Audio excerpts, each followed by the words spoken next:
Beyond Simulation by Katie Glow. Beyond Simulation by Katie Glow. Chapter 1. The Beginning Without End. Simulation number 1 star. The world was breathtaking, a place sculpted not by machines or hands, but by the will of its people. Nature and imagination had no boundaries here.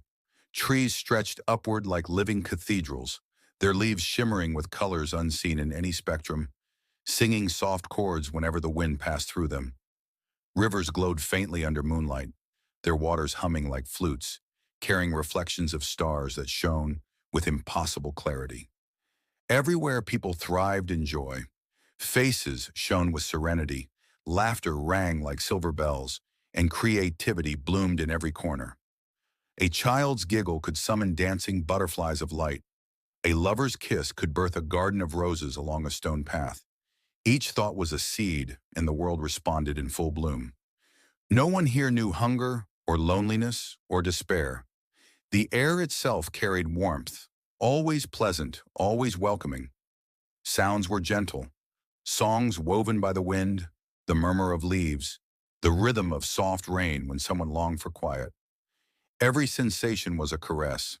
Ilara moved through this paradise like a muse incarnate. Her blonde hair fell like sunlight, long and silken, framing a face both delicate and strong.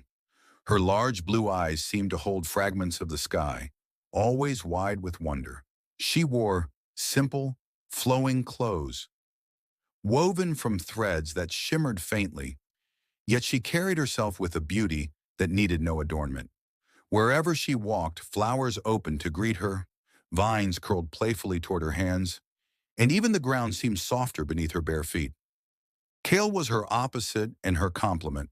A man of elegance and precision, he was always dressed in garments that, while simple, held a quiet authority.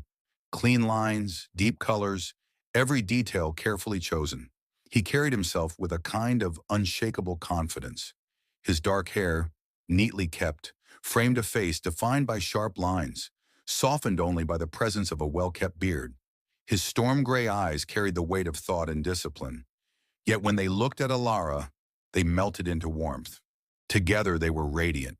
Ilara, the untamed beauty of nature; Kale, the calm order of form and structure. Their bond wove the world around them tighter, brighter, more alive. When Ilara dreamed of skies filled with blossoms, petals drifted down upon the city until streets turned into rivers of pink and white. When Kale imagined bridges of light, they arched across valleys, allowing people to walk where before there was only air. The people rejoiced in these gifts. They laughed, they celebrated, and they built upon each other's visions. The entire world was a tapestry of shared dreams, each day more beautiful than the last. And yet, when all seemed perfect, there were nights when Ilara's eyes grew restless and Kale's steady hands trembled. In the far distance, at the edge of their radiant world, shadows flickered like memories trying to return. Ilara loved to wander through the gardens she herself had brought to life. Forests of roses that shimmered blue under the twin moons, paths lined with lantern flowers that glowed brighter when touched. She often painted in the air with her thoughts, colors spilling into the world until they shaped into vines, waterfalls, or entire murals across the stone walls. But sometimes her creations did not behave as they should. A rose she had formed with love and care wilted in her hand within hours. A painting she thought into being dissolved overnight into gray dust. Once she dreamt of butterflies with glass wings, and though they appeared, their wings cracked and fell apart like shards, leaving her staring at broken fragments in her palms. At first she told no one, not even Kale. Perhaps she was tired, perhaps her imagination faltered, and yet, deep inside, she knew things did not break here, not ever. The sound came next, a low hum at the edges of her hearing, steady, mechanical, unnatural. It was not the wind, nor the rivers, nor the laughter of the people. It was something beneath it all, like the grinding of gears hidden under music. Ilara asked Kale if he heard it, but he only smiled, brushing her golden hair from her eyes. Love, the world is perfect. Don't let shadows fool you. His voice was steady, comforting, Yet his eyes darted away too quickly, as if he, too, had once heard the hum and chosen silence.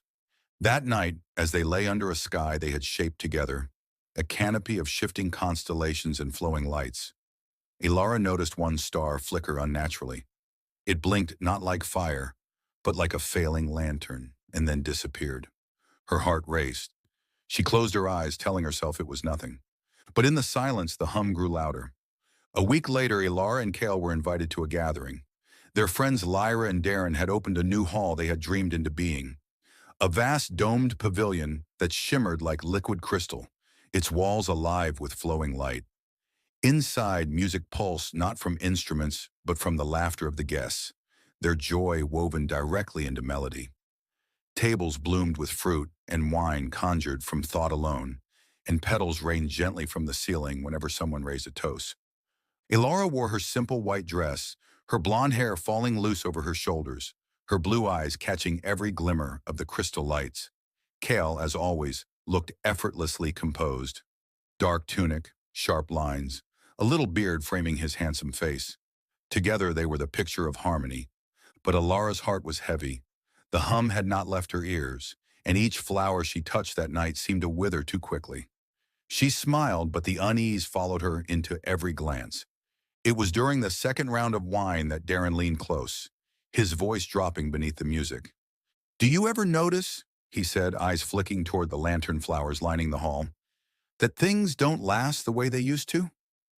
Ilara froze. Darren was tall, broad-shouldered, with a boyish grin that rarely faltered. But tonight, shadows weighed on his face. She followed his gaze. The lantern flowers, meant to glow steadily, flickered faintly, their light stuttering like dying embers. Ilara met his eyes and for the first time saw her own fear mirrored back.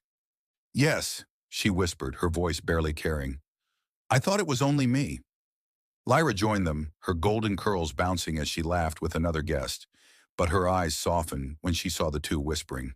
She slid beside them, her expression curious. "What secrets are you keeping?" Darren hesitated, then shook his head. "Just little things. Nothing worth troubling a party." But Ilara knew. His voice held the same tremor she had felt in her own. The music swelled, laughter filled the air, yet in that moment, the four of them seemed apart from it all. Surrounded by joy and beauty, Ilara and Darren shared the same unspoken truth. Something was breaking. Something beneath the perfection was cracking open. And Ilara realized she was no longer alone. The party swelled with joy, voices rising in harmony, but Ilara couldn't shake the unease growing in her chest. She kept her eyes on the flickering lantern flowers, wondering if anyone else noticed their stuttering glow. Then it happened. One of the crystal walls of the pavilion rippled, as if it were water struck by a stone. The lights woven into its surface warped, stretching unnaturally, before snapping back into place. Guests laughed nervously, many thinking it was just another beautiful trick of imagination. But Darren's hand gripped the edge of the table so tightly his knuckles whitened. "That wasn't anyone's thought," he muttered under his breath. Before Ilara could reply, a platter of conjured fruit dissolved into ash. Gasps filled the room. Someone willed it back with a thought, but the fruit reappeared rotten, crawling with black veins. Lyra shrieked, covering her mouth, while Kale immediately moved to her side, calming her with his steady voice. "It's nothing," he insisted, though his storm-gray eyes betrayed his unease. "A trick of the mind. Too much drink, that's all." But Ilara knew better. She heard it again. The hum, louder now, pulsing, steady, mechanical beneath the music and the laughter. It was as though the world's heart was no longer beating in harmony with theirs. The pavilion shivered a second time. Not rippling, not bending, but breaking. A thin, jagged line tore across one of the crystal walls, glowing faintly with white light. For a moment, Ilara thought she could see through it, not to the gardens outside, but to something vast and empty, stretching endlessly, humming like a machine left running too long. The music faltered. Guests stood frozen, their perfect smiles trembling at the edges. Some tried to will the crack away, but their thoughts only made it spread wider. Ilara's blue eyes locked with Darren's. "It's starting," he whispered. The crack in the crystal wall widened, light spilling out like fire through broken glass. Guests screamed as the perfect melodies of the hall distorted into static, the pleasant sounds twisting into a harsh metallic hum. Flowers withered in an instant, vines turned to ash, and the rivers outside began to rise into the air as if pulled by invisible strings. Alara clutched Kale's arm, but her eyes were fixed on the tearing sky. And then, it happened. A memory. Not from this world, but from something before it. A city burning, people fleeing, shadows devouring light. She saw faces she didn't know, but somehow loved. Lives she had lived but couldn't place. Her heart pounded as images flooded her mind. Faster, heavier, overwhelming. Another life, another collapse. She gasped, pulling away from Kale, her blue eyes wide with terror. "We've done this before," she whispered. "This isn't the first time." The chamber of the sleepers lay deep within the ocean vault, silent except for the slow pulse of biolights along the walls. Hundreds of pods stood like columns of crystal, each one filled with dark water and coiling cables. Olivia moved between them, her own blue-lit body casting soft reflections on the glass. Around her, others began to shout, not in panic, but in recognition. "I remember," cried one. "The world before this one," yelled another. A dozen voices rose, each filled with fragments of memories breaking through the veil. The fear spread faster than the crack itself, and with it came chaos. The pavilion crumbled. The sky split open, revealing not stars but blinding white emptiness, humming louder and louder until it drowned out every thought. Alara reached for Kale's hand, desperate to hold on, but even his face was dissolving into light. The world was ending, and with it, simulation number 1. But already in the minds of the terrified and awakened, the seeds of another reality began to take shape. A desperate thought shared between them all. We must survive. We must create again. And so, as the first simulation collapsed into nothingness, the second was already being born.